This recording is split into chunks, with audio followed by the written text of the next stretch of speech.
Now you can do tons of searching online to find videos about proper form, and you'll find majority of this stuff is about your upper body, arms, hand placement, that kind of thing.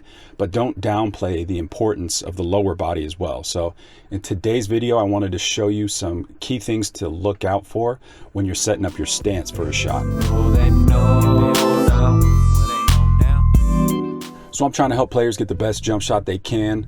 Like, subscribe, share with other players that you think might benefit from the video. Now let's jump into it and go over the stance. So like I said, I think it's common for people to critique the upper body when they're trying to be critical of someone's jump shot and evaluate things that need to be corrected. But it's important to also keep in mind the stance and the position of the feet, because the position that you have your stance in can have effects on your upper body.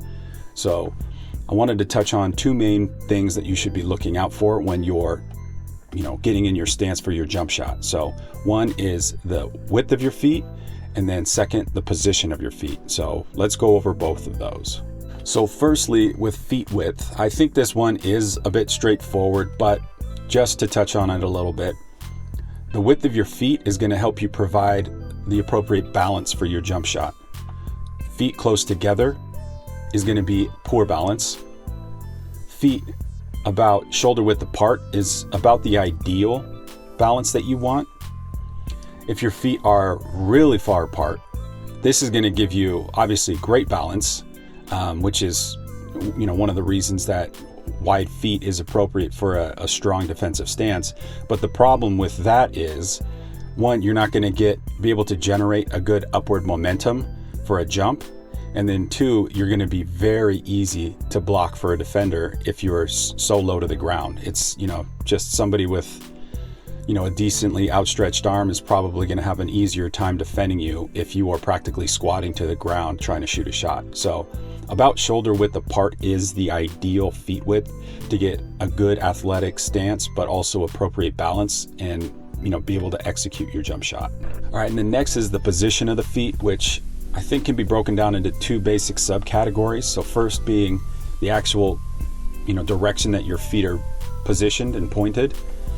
And then the second subcategory being the staggering of your feet, or, feet and legs. So firstly, we'll go over the position of the feet. Position of the feet, you'll want your toes basically to be pointed towards the hoop or slightly opposite of your shooting hand. So me being a right-handed shooter, my toes might be slightly pointed to the left. And what this does is it's not fighting your body's mechanics. It's more of a natural execution of your stance and allowing you to also be able to execute your upper body movements without a lot of discomfort. So what you can try to do as an exercise, just to see the point I'm trying to make as far as body mechanics go, is if you try to shoot a shot with your toes pointing in the same direction as you're shooting on, if you're right-handed, try to set up your toes where they're pointed to the right as well. You'll notice it's very uncomfortable, and that discomfort is showing you that you're fighting your body's mechanics when you're trying to execute other elements of your jump shot.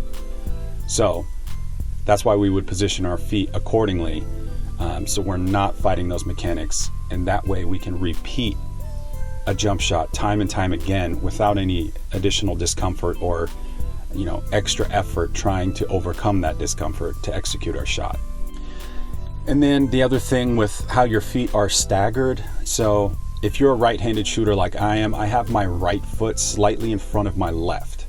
Again, this plays into the body's mechanics, so it makes it easier for you to execute your shot and other elements of your shot later on down the line by having your feet properly placed. An example of this would be the follow-through.